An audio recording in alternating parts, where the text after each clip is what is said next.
বাংলা ভাষার উপর একটি উপস্থাপনা। আপনারা অনেকেই জানেন, গুরুত্বের বিচারে, প্রয়োজনীয়তার বিচারে সারা পৃথিবীর 417টি ভাষার মধ্যে রাষ্ট্রসংঘ বাংলা ভাষাকে তৃতীয় স্থানে রেখেছে। আপনারা এটাও জানেন যে এই মুহূর্তে সারা বিশ্বে প্রায় 36 কোটি মানুষ বাংলা ভাষায় কথা বলেন, বাংলা পড়েন, বাংলা জানেন। আপনারা এটাও জানেন যে বাংলা এমন একটা ভাষা, অন্য ভাষা শিক্ষার ক্ষেত্রে যেগুলো ব্যবসায়িক কারণে, বাণিজ্যিক কারণে ব্যবহার হয়, যেমন ইংরেজি, যেমন জার্মানি বা ফ্রেঞ্চ, কিন্তু সাহিত্য কাব্যের বিচারে অন্য ভাষার মানুষ সবচেয়ে যে ভাষাটা বেশি শিখতে চায়, সেখানেও বাংলা ভাষার স্থান দ্বিতীয়। আমার এই কথাগুলো বলার অর্থ, বাংলা ভাষা নিয়ে যারা চর্চা করছেন, যারা দীর্ঘদিন ধরে করছেন, তাদের প্রতি সাধুবাদ জানানো এবং এটা জানিয়ে দেওয়া, বিশেষ করে এখানে অনেক অভিভাবক আছেন তাদের কাছে, যে এই এত আনন্দ, এত ভালো লাগার মধ্যেও কিছু খারাপ লাগা আপনাদের সঙ্গে শেয়ার করব। আসলে বাংলা, বাঙালি এগুলো বললে কোথাও একটা এমন প্রেক্ষাপট তৈরি হয়, এমন একটা চালচিত্র তৈরি হয়, যেটা বোধহয় পৃথিবীর অন্য ভাষাভাষী মানুষ নিশ্চয়ই তাদের ভাষার নিয়ে তাদের গর্ব আছে, তাদের সংস্কৃতি নিয়ে তাদের অহংকার আছে, কিন্তু কোথাও যেন আমার নিজেকে মনে হয় যে এত বড় প্রেক্ষাপট, এত বড় চালচিত্র বাংলা ভাষা ছাড়া বোধহয় সম্ভব নয়। একটা ভাষা, যে ভাষায় কথা বলতেন স্বামী বিবেকানন্দ, একটা ভাষা, যে ভাষায় কথা বলতেন রবীন্দ্রনাথ ঠাকুর, কাজী নজরুল ইসলাম, একটা ভাষা, যে ভাষায় দুটো দুটো স্বাধীন রাষ্ট্রের জাতীয় সঙ্গীত রচিত হয়েছে, একটা ভাষা যা এখনো 37 কোটি মানুষ প্রতিদিন উচ্চারণ করেন, একটা ভাষা গোটা ভারতবর্ষের স্বাধীনতা আন্দোলনকে মন্ত্র দিয়েছিলেন যিনি, সেই সাহিত্য সম্রাট বঙ্কিমচন্দ্রের বন্দে মাতরম, সেই সাহিত্য সম্রাট বঙ্কিমচন্দ্রের ভাষা হলো বাংলা। শৈশব থেকে যিনি বাংলা জানতেন না, বেশি বয়সে এসে বাংলা শিখেছেন এবং নতুন ভাষার আবিষ্কার করেছেন, নতুন ছন্দের আবিষ্কার করেছেন, সেই মাইকেল মধুসূদন দত্তের ভাষা বাংলা। যে বীর সন্ন্যাসী অজস্র কষ্ট স্বীকার করে এই বাংলার মাটি থেকে দুরূহ এক দীর্ঘ যাত্রার শেষে গিয়ে পৌঁছেছিলেন চিকাগোয় এবং বিশ্ব ধর্ম মহাসম্মেলনে ভারতবর্ষের ছবিটাকে তুলে ধরেছিলেন উজ্জ্বল রূপে, তাঁরও মাতৃভাষা সেই স্বামী বিবেকানন্দের মাতৃভাষা বাংলা। সমস্ত পৃথিবীতে যে সাহিত্যকে চিরায়ত ধরা হয়, বাংলা থেকে তার দুটি একটি উদাহরণ দিতে গেলে কথা অমৃতের নাম আসে, সেই শ্রী শ্রী রামকৃষ্ণের ভাষা বাংলা। এগুলো আমাদের গর্ব, এগুলো আমাদের অহংকার। বাংলা ভাষায় যারা গান গেয়েছেন, বাংলা ভাষায় যারা নাটক করেছেন, বাংলার সাহিত্যে যারা চর্চা করেছেন, বাংলার কবিতাকে যারা সমৃদ্ধ করেছেন, তাদের কথা ভাবলে আমাদের গর্বে, অহংকারে, আনন্দে বুক ভরে ওঠে। কিন্তু যখন সামনের দিকে তাকাই, যখন আমার পরবর্তী সময়টার দিকে তাকাই, তখন দুঃখ হয়। আমি আপনাদের দু একটি ছোট অভিজ্ঞতা আপনাদের সঙ্গে ভাগ করে নেব, তাহলেই বুঝতে পারবেন কোথায় এসে দাঁড়াচ্ছি। সল্টলেকে একটা ওয়ার্কশপ হচ্ছে রবীন্দ্রসঙ্গীতের, সেখানে আমি এবং আমার অনুযোগ প্রতিম বন্ধু শ্রীকান্ত আচার্য গিয়েছিলাম। শ্রীকান্ত ব্ল্যাকবোর্ডে গান লিখে দিচ্ছিল লেখার জন্য ছেলেদের, পরে গানটা ওরা শেখাবে, শ্রীকান্ত শ্রাবণী এরা। তো দেখা গেল পেছনের দিকে কিছু ছেলে মেয়ে লিখছে না। তা শ্রীকান্ত উঠে গিয়ে জিজ্ঞেস করলো যে বাবু তোরা লিখছিস না কেন? তাদের বাবা মারা উত্তর দিল, না ওরা আসলে বাংলাটা তো পড়ে না। তখন শ্রীকান্ত জিজ্ঞেস করলো, সে তো অনেকেই ইংরেজি পড়ে, বাংলাটা ছোটর দিকে পড়ে না, কিন্তু এইটুকু বাংলাও জানে না। তখন বললো, না না আসলে এখানে বাংলা সেকেন্ড ল্যাঙ্গুয়েজ আছে, কিন্তু আমরা ওদের সেকেন্ড ল্যাঙ্গুয়েজ দিয়েছি হিন্দি। বাঙালি সেকেন্ড ল্যাঙ্গুয়েজ দিয়েছেন হিন্দি, মা বলছেন। শ্রীকান্ত জিজ্ঞেস করলেন কেন? বললেন, না বাংলা ভাষাটা বড্ড কঠিন, হিন্দিটা খুব সহজ। যে আরজিকর মেডিকেল কলেজের এই আরজিকর ভদ্রলোক কে ছিলেন? বিশ্বাস করুন, ব্রিলিয়েন্ট স্টুডেন্ট। মানুষকে তারা চেনে না, তার জীবনকে তারা জানে না। তাহলে ক্ষুদিরাম বসুকে তারা চিনবেন না, প্রফুল্ল চাকিকে চিনবেন না, আচার্য প্রফুল্লচন্দ্রকে চেনার কোনো প্রয়োজন বোধ করবে না এই শিক্ষা ব্যবস্থা। তাহলে সেই বাঙালি কোথায় গিয়ে দাঁড়াবে? সেই বাঙালি কি আগামী প্রজন্মে কবিতা পড়বে? কবিতা শোনবার জন্য এইভাবে সমবেত হবে এক জায়গায়? হবে না। কিন্তু আমি আপনাদের কাছে প্রশ্ন করছি, নিজের বুকে হাত দিয়ে জিজ্ঞেস করুন, নিজেকে জিজ্ঞাসা করুন যে আপনার ছেলেটিকে, আপনার মেয়েটিকে আপনি চাইছেন সে একজন সফল মানুষ হোক। সফলতা কিসে? না সে যেন অনেক বড় হয়, বড়টা কিসে, না সে যেন অনেক ডিগ্রি ডিপ্লোমা পায়, ডিগ্রি ডিপ্লোমা কেন, না যেন একটা বড় চাকরি পায়, কেন না তাতে সে অনেক পয়সা, অনেক টাকা, অনেক ডলার রোজগার করবে, তাতে সে জীবনের বাস্তবিক সুখ বৈভবকে কিনতে পারবে, তার জীবনে কোনো অস্বাচ্ছন্দ্য থাকবেন না। তাই অনেক বাবা, মধ্যবিত্ত বাবা, টিফিনে মুড়ি আর চাঁপা কলা খেয়ে কাটাচ্ছেন এই স্বপ্ন নিয়ে যে ছেলেকে নরেন্দ্রপুরে ভর্তি করেছি, এরপরে খড়গপুর IIT, তারপরে আমেরিকা, এই একটা রাস্তা ভেবে রেখেছেন। আপত্তি করছি না, আমার নিজের শৈশব অত্যন্ত দারিদ্র্যে কেটেছে। ক্লাস 10-এ পড়বার পর আমি প্রথম ফুল প্যান্ট পরার সুযোগ পেয়েছি, হাফ প্যান্ট এবং পায়জামা পরে স্কুলে যেতাম, সেটা দারিদ্র্যের কারণে, সেটা অন্য কথা। কিন্তু যে স্বপ্ন আমার বাবা মারা দেখতে চাইতেন যে আমার ছেলে বড় হোক, তাতে কোনো দোষ নেই, তাতে কোনো অন্যায় নেই। কিন্তু ওই স্বপ্নের পাশে নিজেকে জিজ্ঞাসা করে দেখুন তো, কোথাও কখনো ভাবেন যে আমার ছেলে ডাক্তার হোক, ইঞ্জিনিয়ার হোক, কম্পিউটার সায়েন্টিস্ট হোক, কিন্তু একজন বাঙালিও হোক। সে জানুক শরৎচন্দ্র কে ছিল, সে জানুক রবীন্দ্রনাথ আসলে কত বড় ছিলেন, সে জানবার চেষ্টা করুক রাসবিহারী বসু কে ছিলেন, নেতাজি সুভাষচন্দ্র 90 দিন ধরে সমুদ্রের নিচ দিয়ে গিয়েছিলেন, কেন, কোথায়? কারুর কিন্তু উৎসাহ দেখি না আজকাল আর। তাই দুঃখ লাগে, কষ্ট হয় যে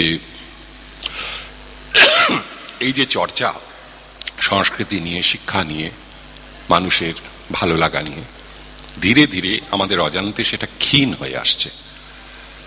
যত বেশি হ্যারি পটার বিক্রি হচ্ছে, বাবা মায়েরা কিনছেন, তত বেশি বিভূতিভূষণ কি প্রেমেন্দ্র মিত্র কেনা হচ্ছে না। হ্যাঁ, ঘনাদা বা টেনিদাকে আমাদের ছেলে মেয়েরা চিনছে না, এইটাই দুঃখের। অনেক চরিত্র, অনেক মানুষ, তারা সফল, তাদের সম্পর্কে জানায় অপরাধ নেই, কিন্তু আমার নিজের পেছনে যে দাঁড়িয়ে রয়েছে বিশাল চালচিত্রটা, যেখানে ঝলমল করছে মণিমাণিক্য। একটা ছোট ঘটনা, এই খড়দার মাটিতে দাঁড়িয়ে হয়তো আগেও বলেছি, আজও আমি শেষ করব ওইভাবে, ওই কথাটি বলে, যে এখনো বাংলার বাইরে, ভারতবর্ষের বাইরে বাঙালিরা একটা অসাধারণ সম্মান পেয়ে থাকেন। সেটা কিন্তু তাদের ওই চালচিত্রের জন্য। কত হাজার কম্পিউটার সায়েন্টিস্ট হয়েছে, কতজন ডাক্তার হয়েছে, তার জন্য কেউ বাঙালিকে মনে রাখে না। জব্বলপুরে গেছি অনুষ্ঠান করতে, রাতে অনুষ্ঠান, শীতকাল, সঙ্গে আরতি মুখোপাধ্যায়, মান্না দে, ওরাও রয়েছেন। আমরা একটা হোটেলে ছিলাম, অনুষ্ঠান শেষ হয়েছে রাত্রি 1:30টার পরে। আমি বারান্দায় করিডোরে একা দাঁড়িয়ে দাঁড়িয়ে, খাওয়া দাওয়া হয়ে গেছে, সিগারেট খাচ্ছিলাম। দূর থেকে দেখছি এক ভদ্রলোক আসছেন, অদ্ভুত পোশাক, ধুতি এবং ওপরে একটা মিলিটারি জ্যাকেট, এবং মনে হলো পেছনে একটা রাইফেল রয়েছে তার, আর এদিকে একটা টর্চ রয়েছে ঝোলানো ক্রস বেল্টে, এবং তিনি আমার দিকে এগিয়ে আসছেন। অত রাত, জব্বলপুর, কাউকে চিনি না, বাকি শিল্পীরাও যে যার ঘরে, আমি একা, একটু ভয়ই পেয়েছিলাম। বিশ্বাস করুন, ভদ্রলোক আমার বাবার চেয়েও তার বেশি বয়স হবে। যখন কাছে এলো দেখলাম, উনি আমাকে খুব কম্পিত কণ্ঠে জিজ্ঞাসা করলেন, are you coming from Calcutta? আমি বললাম ইয়েস। আমি ভাবলাম একটু আগে আমি মঞ্চে 1 ঘন্টা কবিতা বলেছি, অনেক মানুষ আপ্লুত হয়েছেন, ধন্যবাদ জানিয়েছেন, তাঁদেরই মতো কেউ একজন হবেন কবিতার অনুরাগী, কিন্তু না। তিনি জিজ্ঞাসা করলেন আমি কলকাতা থেকে এসেছি কিনা। আমি বললাম হ্যাঁ। এবং বিশ্বাস করুন, সেই 90 অতিক্রান্ত বৃদ্ধ ভদ্রলোকটি হঠাৎই নিচু হয়ে আমার পায়ে হাত দিয়ে প্রণাম করতে গেলেন। আমি বললাম এ কি করছেন, আপনি তো আমার বাবার বয়সী। তখন অদ্ভুত একটা স্বপ্ন আলু চোখে আমার দিকে তাকিয়ে বললেন, you are coming from Calcutta, the land of my God. আমি বললাম হু ইজ ইউর গড? তখন উনি বললেন যে আমি INA-তে ছিলাম, নেতাজির সেনাবাহিনীতে। যুদ্ধে আমার একটা পা, কাঠের পা, এখন যুদ্ধে একটা পা কাটা গেছিল। আমি নেতাজিকে দেখেছি, আমার আর ঈশ্বরকে দেখার দরকার হয়নি। আমি নেতাজিকে দেখেছি, ভারতবর্ষের আর কাউকে আমার চেনার দরকার হয়নি। অত বড় মাপের মানুষ, সেই দেশ থেকে, সেই মাটি থেকে আপনি আসছেন, আপনার পায়ে সেই মাটির ধুলো আছে, তাই আপনার পা ছুঁয়ে আমি আমার ভগবানকে প্রণাম করতে চাইছি। আমার চোখে জল এলো। ভাবলাম আমরা তো হীন, অতি সাধারণ মানুষ, কিন্তু বাঙালি সারা পৃথিবীর কাছে আজও এইভাবে সমাদৃত শুধু তার ওই অতীত কর্মকাণ্ডের জন্য, ওই ভয়ঙ্কর বড় হয়ে ওঠার জন্য। আমাদের ছেলে মেয়েকে আমরা শুধু পয়সায় বড় করতে চাইছি, বৈভবে বড় করতে চাইছি, বিলাসে বড় করতে চাইছি। সে বড়টা কি সত্যি বড়? একটু বাবা মায়েরা ভেবে দেখবেন। স্কুল টাইমে মায়েরা বাচ্চাদের নিয়ে যান, আমি নিজে কানে শুনতে পাই একজন মা তার বাচ্চাকে বলছে যে কালকে টিফিন দিয়েছিলাম, তুই অন্যকে কেন দিয়েছিস, তুই নিজে খাসনি। কালকে যদি দেখি যে তুই অন্যকে দিয়েছিস, তোকে কিন্তু ভীষণ মারবো। একটা মা তার ছেলেকে শিখিয়ে দিচ্ছে কাউকে দিও না, নিজে খাও। সেই ছেলে বড় হয়ে ওই মাকে বৃদ্ধাশ্রমে পাঠিয়ে দেবে যে এই বুড়িটা আমার বাড়িতে কেন, এই বুড়িটা আমার বাড়িতে কেন, আমি রোজগার করছি, আমি খাবো। আমার কে শেখালো? কে শেখালো? মা শেখালো। একটু মায়েরা ভাবুন। আমি স্কুলে পড়েছি, হায়ার সেকেন্ডারি পরীক্ষা দিয়েছি, পরে গ্রাজুয়েশন করেছি, আমার মা কোনোদিন আমার স্কুল কলেজ দেখেননি। এখন প্রতিটি স্কুলে গিয়ে দেখুন মায়েরা সকাল থেকে সন্ধ্যে অবধি স্কুলে বসে আছেন। কেন না? ছেলে তার ভেতরে স্কুলে পড়াশোনা করছে, তিনি ছেলেকে সঙ্গে নিয়ে ফিরে যাবেন। জানি না এই কালচার, এই সংস্কৃতি কোথা থেকে এলো এবং এতে করে ছেলেদের কি উন্নতি হচ্ছে। চতুর্পাশে যুব সমাজের মধ্যে যে অবক্ষয় দেখতে পাচ্ছেন প্রতিদিন, প্রতি মুহূর্তে, গোটা পৃথিবীর কাছে বাঙালিকে লজ্জায় মাথা নিচু করতে হচ্ছে। একটু মায়েরা ভেবে দেখুন, একটু ছেলেদের ফুটবল খেলতে দিন। বিবেকানন্দ বলেছিলেন গীতা পড়ার চেয়ে ফুটবল খেললে বেশি লাভ হয়। একটু খেলাধুলো করতে দিন। একটা অনুষ্ঠানে আমি গিয়েছিলাম, পিকে ব্যানার্জি ছিলেন আমার সঙ্গে, কিংবদন্তি ফুটবলার। ফুটবল খেলার ফাইনাল খেলা ছিল, আমি নিজে ফুটবল প্রেমিক, সেই হিসেবে আমন্ত্রিত ছিলাম। সেখানে একটি ছেলে দুবার গোল দিল না। প্রদীপদা আমাকে বললেন, তুই খেয়াল করলি ছেলেটা ইচ্ছে করে গোল দিল না? আমি বললাম কেন বলুন তো? বললো দুবারই কিন্তু ওর লম্বা ছেলে, লাফালেই মাথাটা ছোঁয়ালেই গোল পায়, কিন্তু সরে গেল। ইন্টারভ্যালে ছেলেটাকে ডেকে প্রদীপদা বললো, তুই কি রে, দুবার দুটো ক্রস এলো, মাথা ঠেকালেই তো গোল, তুই মাথা সরালি কেন? বললো বাবা এমনিতেই ফুটবল খেলতে দিতে চায় না, তার উপরে বলেছে বাবা খেলতে দিতে পারি একটা শর্তে, তুমি হেড দেবে না। হেড দিলে নাকি মাথা গন্ডগোল হয়ে যেতে পারে, পড়াশোনা খারাপ হয়ে যেতে পারে। তা প্রদীপদা বললো, দেখ আমি তো এত হেডে গোল করেছি, এখন অব্দি তো মনে হয় না আমার মাথাটা বিগড়ে গেছে। তো একটু বাঙালিরা ভাবুন কি জায়গায় চলে গেছেন, কি করছেন ছেলে মেয়েদের নিয়ে। এই অবিমৃষ্যকারিতার মিছিল যদি চলতে থাকে, এইভাবে বিস্মরণের ঐতিহ্য যদি গড়ে তোলেন, ঘরে ঘরে যদি রবীন্দ্র চর্চা বন্ধ হয়ে যায়, ঘরে ঘরে যদি সাহিত্য সংস্কৃতির আসর বন্ধ হয়ে যায়, ওই টিভির সিরিয়ালটাই সবটুকু কিনে নেয়। এটা মনে রাখবেন যে টিভিতে সিরিয়াল যারা বানায় তারা বোকা নয়। অনেক রুচিবান মানুষ বলেন যে টিভিতে যেগুলো দেখায় ওগুলো আমাদের জন্য না, তৃতীয় শ্রেণীর লোকেদের জন্য, আমি দেখি না। কিন্তু কখনো ভেবে দেখেছেন কি যে এই তৃতীয় শ্রেণীর লোকেরা কারা? একজন চিত্র পরিচালক আমাকে বলেছিলেন যে আপনি যে গল্পটা বলছেন এটা নিয়ে আমি ছবি করব না। আমি কেন? বললো এটা করলে আপনি দেখবেন, আপনার মতো লোক কটা শহরে? 100 জনের মধ্যে 12 জন। তাহলে বাকি যে লোকগুলো রইল, আমি ওদের জন্য বেদের মেয়ে জ্যোৎস্না বানাবো, আমার পয়সা হবে। তাহলে শিক্ষা, স্বাস্থ্য, পরিবহন যেখানে যাবেন শুধু মাফিয়া রাজ, পয়সার গল্প। কি করে পয়সা আসবে তাই। একটা নামি দামি স্কুল, ক্লাস 5 থেকে আমরা তো 10 টাকা মাইনে পড়েছি, কি জানি তাতে বড় কতটা অমানুষ হয়েছি জানি না। কিন্তু এখন তো প্রতি সাবজেক্টে 3টে করে টিউটার লাগে। ডাক্তারের কাছে যান, সেখানেও তাই। আপনার ডান দিকের নাকে ব্যথা হলে বাঁ দিকের নাকে স্পেশালিস্ট ওটা দেখবেন না, উনি বলবেন বাঁ নাকের জন্য আলাদা স্পেশালিস্ট আছে। কত রকম ভাবে বাঙালিকে শোষণ করা যায়, কত রকম ভাবে গাধা বানানো যায়, তার একটা প্রতিযোগিতা গত কয়েকটা দশক ধরে চলে আসছে এবং আমরা তার শিকার হচ্ছি। সবচেয়ে ভাবতে অবাক লাগে, আমি আমার এক বন্ধুর ছেলে, সে সম্প্রতি ইঞ্জিনিয়ার হয়েছে এবং বিদেশে চাকরি পেয়েছে। তো বিদেশে যাওয়ার সময় সে আমার কাছে এসেছিল যে তুমি আমাকে কিছু গান আমার এই কম্পিউটারে আমি লোড করে নিয়ে যাব, তুমি দাও। তা আমি বললাম তুই কিছু ভালো বাংলা গান নিয়ে যাও, ওখানে তো পাবি না।